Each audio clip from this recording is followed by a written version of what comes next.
اعوذ باللہ من الشیطان الرجیم بسم اللہ الرحمن الرحیم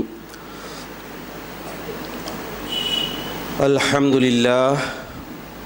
للہ نحمدہ ونصلی علی رسولہ الکریم والمہدی الموعود علیہ الصلاۃ والتسلیم وعلی آلہما واصحابہما اجمعین اما بعد فقال اللہ سبحانہ وتعالی فی القرآن المجید والفرقان الحمید فاعوذ باللہ من الشیطان الرجیم بسم اللہ الرحمن الرحیم وما الحیاة الدنیا الا لعب ولہو وَلَلدَّارُ الْآخِرَةُ خَيْرٌ لِّلَّذِينَ يَتَّقُونَ أَفَلَا تَعْقِلُونَ صدق اللہ العظیم۔ سورہ انعام آیت نمبر 32۔ حاضرین محترم، انسان کے قدم بہکتے اسی وقت ہیں، انسان کی نیتیں اسی وقت ڈگمگا جاتی ہیں جب انسان اپنی زندگی کی بنیادی مقصدیت کو فراموش کر دے، اپنی پیدائش کے منشا کو بھلا دے، نظر انداز کر دے، غفلت کا شکار ہو جائے، تو اسی وقت انسان ہلاکت کی راہ پر آ جاتا ہے۔ اس دنیا کو سب کچھ سمجھنے لگتا ہے، پیسہ خدا نہیں، خدا سے کم بھی نہیں، یہ اس کا عقیدہ ہو جاتا ہے۔ تو یہ سب اس وجہ سے ہوتا ہے جب بنیادی طور پر وہ اپنی پیدائش کے منشا اور مقصد کو فراموش کر دے، نظر انداز کر دے۔ یہی وجہ ہے کہ سورہ فاتحہ میں اللہ سبحانہ و تعالیٰ مومن بندوں کو دعا کروا رہا ہے، اپنے طور پر دعا کروا رہا ہے کہ اہدنا الصراط المستقیم۔ ایک مرتبہ اگر ہم کہہ دیتے کافی ہو جاتا، تو اللہ تعالیٰ اتنا اسے بار بار ریپیٹ نہیں کرواتے، چونکہ انسان کی فطرت میں غفلت ہے، لاپرواہی ہے، نظر انداز کر دیتا ہے، بھول جاتا ہے، ادھر دیکھا ادھر دیکھا۔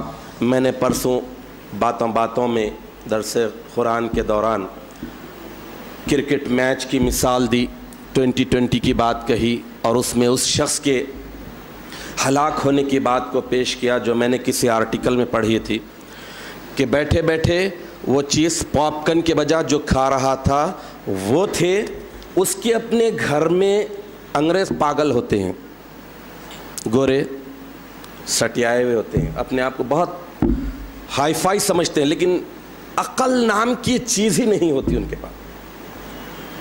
خنزیر، پگ، سور حرام ہے، اس کو لمس کرنا، چھونا بھی حرام ہے، لیکن وہ بدبخت اسے پالتے ہیں، گھر میں پالتے ہیں۔ تو خنزیر کے رکھے ہوئے بسکٹ، اس میں زہر تھا، وہ کھا لیا۔ لیکن اس سارے واقعے میں جو آپ کی توجہ چاہ رہا تھا وہ تھی اس کرکٹ دیکھنے والے کی لو، اس کی لو، ایسی لو لگا کر بیٹھا، کیا کھا رہا ہے، کہاں بیٹھا ہے، کیا کرنا ہے، یہ اس کے ذہن میں نہیں، کھا لیا، مر گیا۔ تو لو انسان کی ہمیشہ ہلاک کر دیتی ہے۔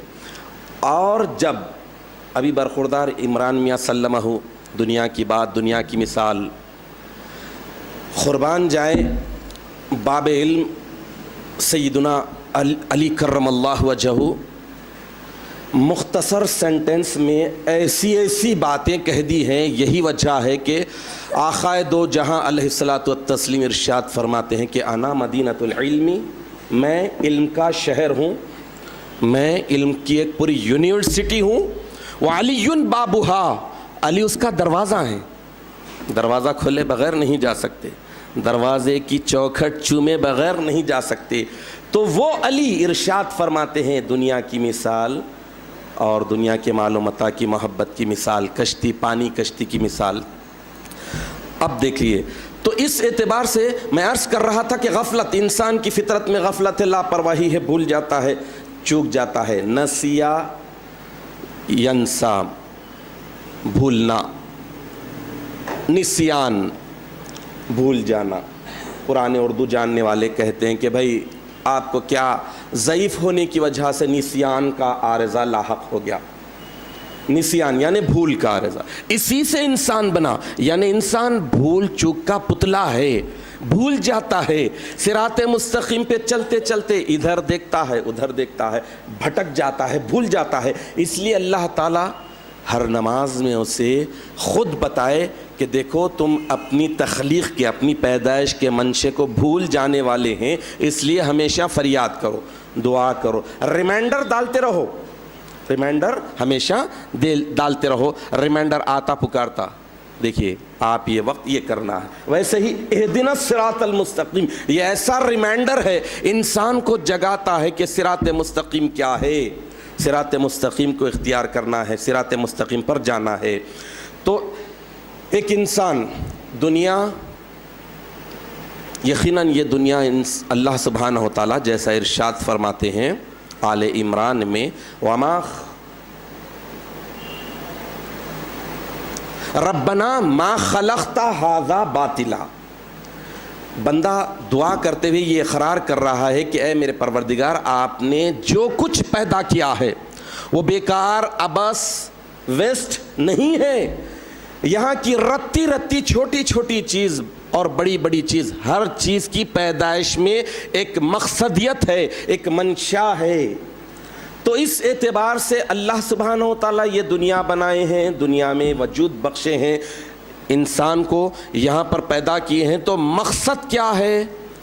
بندگی کرنا، عبادت کرنا۔ بھول چوک میں، غفلت میں مبتلا ہونے والے انسان کو ہمیشہ جگانے کے لیے اللہ سبحانہ و تعالیٰ اگر اس کائنات کو پیدا کرنے کے بعد ایک رسول، ایک نبی بھیج دیتے، ایک کتاب نازل کر دیتے تو کافی تھا، کوئی ضرورت نہیں تھی کہ بار بار وہ کرے۔ لیکن انسان کی فطرت میں غفلت ہے، لاپرواہی ہے، بھول چوک کا عادی ہے اور بھول چوک جانا چاہتا ہے۔ یاد کسے رکھتا ہے؟ جس میں اس کی دلچسپی ہوتی ہے۔ تو وہ انسانوں کی سیرتوں کو بھی، ان کی حیات کو بھی اٹھا کر دیکھ لیجئے، جو اس دنیا میں رہتے ہوئے اس دنیا کو بھول کر آخرت کو یاد رکھتے تھے تو کیسے تھے؟ ایسے تھے، موعود علیہ الصلوۃ والتسلیم ارشاد فرماتے ہیں کہ کسی زندے کو، کسی لاش کو چلتا پھرتا دیکھنا چاہتے ہیں تو میاں دلاور کو دیکھو، میاں نعمت کو دیکھو۔ تو ان کی دلچسپی جس میں تھی، ان کا انٹرسٹ جس میں تھا، وہ اسے ہمیشہ پیش نظر رکھتے۔ تو انسان کا بھی یہی ہوتا ہے، جس میں دلچسپی ہوتی ہے وہ اس کو ہمیشہ یاد کرتا ہے۔ جس انسان کی دلچسپی دنیا بنانے میں، دنیا کو سنوارنے میں، دنیا کے ہی کاروبار میں مصروف رہنے کا ہے، اسی کو ڈیولپ کرنا ہے، تو اسے سوتے جاگتے، نماز پڑھتے، حج کو جاتے ہوئے سارے موقعوں پر وہی یاد آتا، میں کیسے کروں، میں انویسٹ کیسے کروں، اپنی کاروبار کو کیسے ڈیولپ کروں، اسی میں رہ جاتا ہے۔ لیکن ایک مومن بندے کی ساری زندگی رمضان المبارک بتاتا ہے، یہ ماہ مقدس بتاتا ہے کہ ایک مومن بندہ اس مہینے میں کسب بھی کر رہا ہے، تعلیم بھی حاصل کر رہا ہے، ایجوکیشن بھی ڈسکنٹینیو نہیں ہو رہا ہے، یہ ساری چیزیں ہو رہی ہیں، عبادت پہلے سے زیادہ ہے، جاگنا پہلے سے زیادہ ہے، مشقت پہلے سے زیادہ ہے، سب کر رہا ہے، پاسبلٹی ہے، کر سکتا ہے۔ تو ایسی صورت میں اللہ سبحانہ و تعالیٰ جب انسان کو بنایا ہے عبادت کی غرض و غائز سے، تو یہ دنیا تو بہرحال چھوٹنے والی ہے۔ منطق کا ایک اصول ہے، کل حادث محدث، ہر نئی پیدا کی ہوئی چیز ختم ہونے والی ہے، فنا ہونے والی ہے، فوت ہونے والی ہے۔ یہ پہلے تھی؟ نہیں تھی۔ بنائی گئی. یہ کیا؟ یہ جو بیٹھا ہے بندہ پہلے بھی نہیں تھا، بنا گیا. یہ پہلے نہیں تھا، بنا گیا. مطلب یہ کہ ہر بنائی جانے والی چیز ختم ہوگی، ختم ہوگی، یقیناً ختم ہوگی. تو ایسی صورت میں انسان کو اللہ سبحانہ و تعالیٰ یہ دنیا کی زندگی دیا دینے کے بعد بتا رہے ہیں کہ یہ ختم ہونے والی ہے، لیکن جو ابد الآباد ہمیشہ رہنے والی زندگی ہے اس کے لیے کیا کرنا ہے؟ غفلت کو چھوڑنا ہے، ہمیشہ ہوش مندی کے ساتھ، ہمیشہ عقل مندی کے ساتھ انسان تیاری کرنا ہے. تو دنیا تو بہرحال چھوڑنی ہے. دنیا کی مثال کشتی خشکی پر بھی نہیں چلتی، پانی پر چلتی ہے، پانی پر چلتی ہے، بڑی بڑی چلتی ہے، لیکن کبھی بھی معمولی سا لیکیج ہو گیا تو ڈوب جاتی ہے. تھوڑی سی دل میں محبت آ گئی دنیا کی تو فنا ہو جاتی ہے. عبادتوں میں حلاوت نہیں رہتی، لذت نہیں رہتی. نماز کے لیے ٹھہرتے ہیں، ایک رنگ ٹون ایسا بجتا ہے، سب ختم. ایک میسج ایسا آتا ہے، دیکھتے ہی پڑھتے ہی منہ کلیجہ حلق میں آنے لگ جاتا ہے.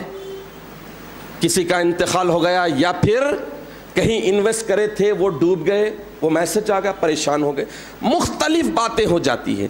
تو انسان کو یہ دیکھنا ہے کہ یہ دنیا، اسی لیے حدیث شریف میں یہ بتایا گیا ہے کہ ہم مومن بندے ہیں تو مومن بندے کی زندگی اور زندگی کے امور کیسے ہوں؟ متقیانہ ہو، مومنانہ ہو، پرہیزگارانہ ہو، بچ بچا کر کاٹی براٹی سے اور وائرسز سے بچتے ہوئے اگر ہماری پروگرامنگ چل رہی ہے تو سسٹم ویری گڈ، نہیں تو پھر کرپٹڈ ہو جائے گا. ایسی صورت میں انسان کی نماز میں مزہ نہیں، حلاوت نہیں، وضو وہ چہرے پر نور نہیں بکھیرتا جو ایک سچے مومن کے پاس ہوتا ہے. اسی لیے حدیث شریف میں یہ بتایا گیا ہے کہ پیدائش ہو گئی، دنیا میں بھیجا گیا، آزمانے کے لیے بھیجا گیا، عبادت بندگی کے لیے بھیجا گیا. تو کیسا ہے؟ یہاں پر آ کر پیر پھیلا کر سونا نہیں ہے. الدنیا سجن المومن و جنت الکافر. یہ دنیا مومن کے لیے قید خانہ ہے اور کافر کے لیے جنت ہے. کافر پیر پھیلا کر سوتا ہے اور قید خانے میں کیا کیا فیسلٹیز ہوتے ہیں؟ قید خانے میں کیا کیا رعایتیں ہوتی؟ کون کون سی چیزیں؟ پنکھا ہوتا، لائٹ ہوتی. جتنا بڑا مجرم ہوتا ہے اس کے ساتھ اتنی سختی کی جاتی ہے، اتنی رعایتیں چھین لی جاتی ہیں، حتیٰ یہ کہ اس کے پیجامے میں ناڑا تک نہیں رہتا، اس لیے کہ کہیں وہ سوسائڈ نہ کر لے. اتنی یعنی قید. الدنیا سجن المؤمن، مومن کے لیے تو مومن کو اللہ تعالیٰ بتا دیے کہ تمہیں ایک ٹارگٹ کے لیے، ایک ایم کے لیے، ایک مقصد کے لیے، ایک بڑے مقصد کو حاصل کرنے کے لیے دنیا میں بھیجا گیا ہے، تو تمہیں جکڑ کر بھیجا گیا ہے. پاؤں میں بیڑیاں ہیں، نظر میں حجاب، زبان میں لطافت، کان میں شرافت، اور سر سے پیر تک انسان اگر انسانیت کا پیکر ہے تو پھر سمجھ لو تم قید خانے میں نہیں، آزاد پنچھی بن رہے ہیں. تو یہ دنیا تو کافروں کے لیے ہے. ایک مومن بندہ عبادتیں کرتے ہوئے، نماز روزہ کرتے ہوئے اللہ کی محبت اور چاہت میں سب کر رہا ہے، آخرت کی تیاری کر رہا ہے، تو وہ یہ کہتا ہے، یہ سوچتا ہے کہ دنیا میں ہوں، دنیا کا پرستار نہیں ہوں. دنیا میں ہوں، دنیا کا پرستار نہیں ہوں، بازار سے گزرا ہوں، خریدار نہیں ہوں. اگر دنیا کا پرستار بن گیا تو پھر آدمی ہلاک ہو جاتا ہے. لیکن یہ دنیا دیکھ لیجئے آپ، قید خانہ ہے ضرور مومن کے لیے، لیکن آخرت کی تیاری کی جگہ ہے. یہیں پر آدمی کو سب کچھ کرنا ہے. اس لیے حدیث شریف میں بتایا گیا کہ الدنیا مزرعۃ الآخرہ، یہ دنیا آخرت کی دنیا کے لیے تیاری کی جگہ ہے، کھیتی باڑی ہے. اس لیے امام الکائنات حضرت مہدی موعود علیہ الصلاۃ والتسلیم بھی ایک موقع پر ارشاد فرمائے، دنیا کی مذمت کے تعلق سے ارشاد فرمائے کہ اے کافرو، دنیا تمہارے لیے، اے ناقص مومنوں، چھوٹے درجے کے مومنوں، لو لیول کے مومنوں، آخرت عقبہ تمہارے لیے. مولا خدا کی ذات میری اور میری اتباع کرنے والے کے لیے. تو اللہ سبحانہ و تعالیٰ آپ کو ہم کو اس پاک مقدس اعلیٰ گروہ میں پیدا کیا ہے جہاں پر ہماری طلب اعلیٰ ہے. لیکن آپ کو معلوم ہونا چاہیے کہ اعلیٰ چیز کو پانے کے لیے آدمی کو ایک انسان کو جو ہے اعلیٰ صفات، اعلیٰ خصوصیات، بلکہ اللہ کے اخلاق اپنے اندر پیدا کر لینا پڑتا ہے۔ اسی لیے حدیث شریف میں بتایا گیا ہے کہ تخلقوا باخلاق اللہ تعالی، تم اپنے اندر اللہ کی اخلاق کو پیدا کر لو۔ اللہ رحیم ہے، تم بھی رحم کرنے والے ہو جاؤ۔ اللہ صبور ہے، تم بھی صبر کرنے والے ہو جاؤ۔ اللہ ستار ہے، دوسروں کے عیبوں کو ڈھانکنے والا ہے، تم بھی عیبوں کو ڈھانکنے والے بن جاؤ۔ یہ خوبیاں، یہ صفات تم اپنے اندر پیدا کر لو۔